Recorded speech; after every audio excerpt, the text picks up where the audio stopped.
बाधाओं से घबराना कैसा। जीवन में बाधाओं का हर व्यक्ति सामना करता है। बाधाएं हमारी राह में आने वाली वह रुकावटें हैं जो हमें आगे बढ़ने नहीं देती।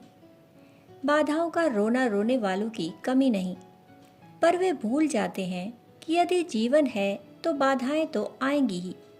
यह तो प्रकृति का नियम है। जितनी बड़ी बाधा होती है उसे दूर करने के लिए उससे अधिक कड़ा संघर्ष करना होता है।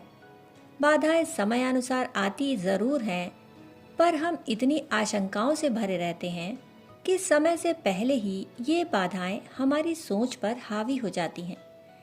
यदि हम इनसे घबराने लगते हैं तो हमारी निर्णय लेने की शक्ति प्रभावित होती है और हम गलत निर्णय लेने लग जाते हैं। विख्यात मनोवैज्ञानिक रेमंड कैटल का कहना है कि बाधाओं से डरे नहीं, बल्कि उन पर हंसना सीखें। ऐसे में बाधाओं में व्यक्ति को दरारें पड़ती दिखाई देती हैं। उनके अनुसार बाधाएं कुछ नहीं हैं, वे तो केवल मृग मरीचिका हैं जिन्हें हम सच मान लेते हैं और उनके साथ ऐसा व्यवहार करते हैं मानो वे सच का मूर्तिमान रूप हों।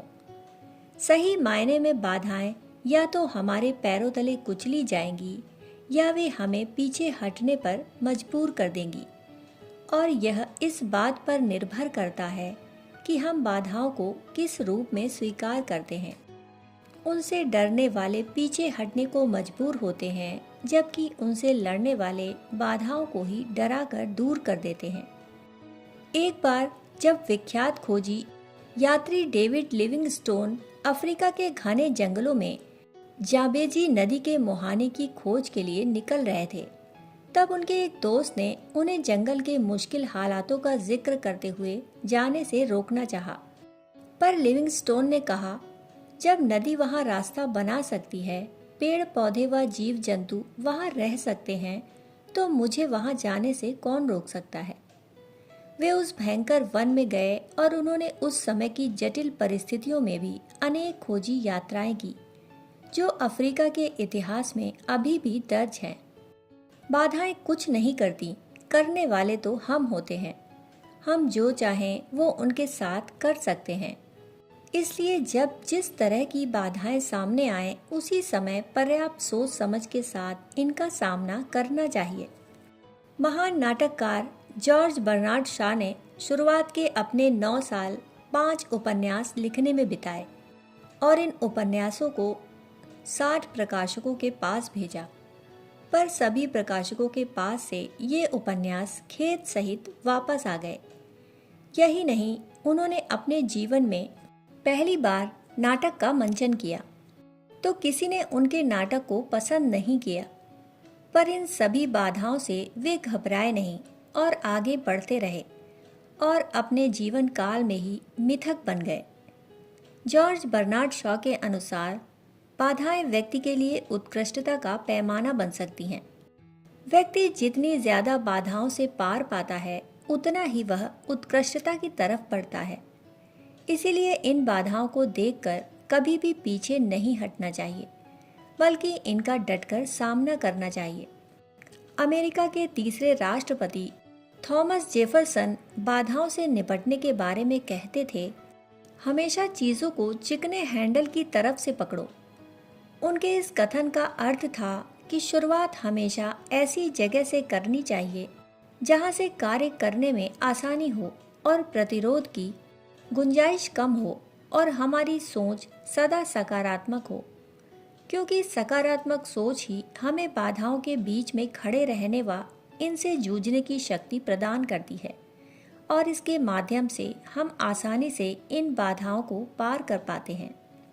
नेटवर्क साइंटिस्ट और पारिस्थितिकीय तंत्र विज्ञानी एरिक बर्लो का कहना है, कोई भी कार्य जटिल क्यों समझा जाता है? इसका जवाब एक ही है कि व्यक्ति के अंदर बाधाओं को पार करने की गहन, प्रबल और सच्ची इच्छा नहीं होती। यदि जीवन में सरलता चाहिए तो जटिलता को पार करना ही होगा, क्योंकि सरलता हमेशा जटिलता को पार करने पर मिलती है। एरिक बर्लो के अनुसार हम जैसे ही जटिल चीज़ों को अपनाते हैं, उसके सरल होने के रास्ते खुल जाते हैं। इसलिए जब भी कोई जटिल काम सामने आए तो उत्साह बनाए रखना चाहिए और मन में यह दृढ़ भाव रखना चाहिए कि यह काम तो हमें करना ही है।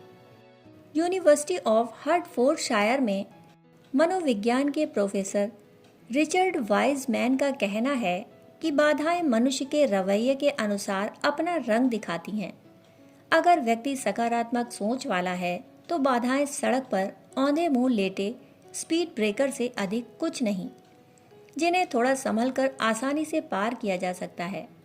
और यदि सोच नकारात्मक है तो बाधाएं पहाड़ की तरह बड़ी प्रतीत होती हैं, जिन्हें पार करना आसान नहीं दिखता।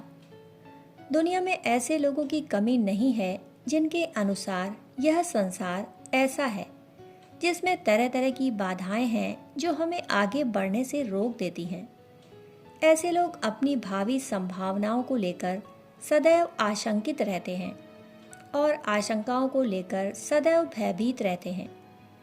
ऐसा लगता है जैसे उन्होंने यह निश्चित कर रखा है कि वही होगा जो उन्होंने सोचा है और इसके अतिरिक्त कुछ और हो ही नहीं सकता। आज के प्रेरक वक्ताओं में से एक जोसेफ मर्फी का कहना है कि यदि व्यक्ति के अंदर जटिल समझे जाने वाले काम को सरलता से करने की प्रबल इच्छा है तो इसका मतलब है कि मार्ग की आधी दूरी तय की जा चुकी है और बाकी दूरी कार्य करते ही पूर्ण हो जाएगी। जब हम कार्य करने से पहले ही इनकार कर देते हैं तो बाकी की दूरी तय किए बिना ही वापस लौट जाते हैं। यदि हम जटिलताओं को स्वीकार करेंगे तभी चीज़ों में गहराई तक उतर सकेंगे। इसीलिए बाधाओं के सामने हार नहीं माननी चाहिए, बल्कि इन्हें हराना चाहिए, तभी हम जीवन के संग्राम में विजयी हो सकेंगे।